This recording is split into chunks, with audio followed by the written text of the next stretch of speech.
Hello mga ka-trending, welcome back to ZK Trend.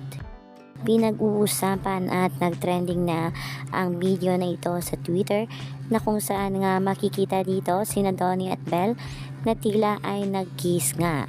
Ito ay isang event noong Star Magical Christmas na ipinost nga ng isang bula dito sa Twitter.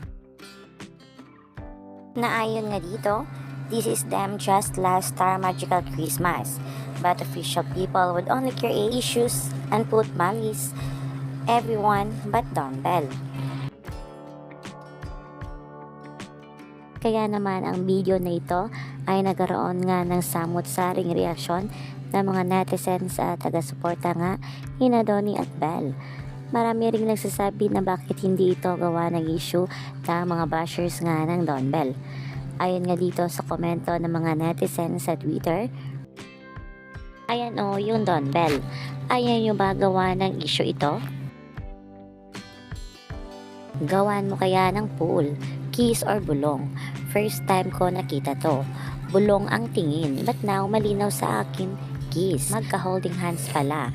Parang both hands pa nga. Tanong natin na sila pag naging issue na."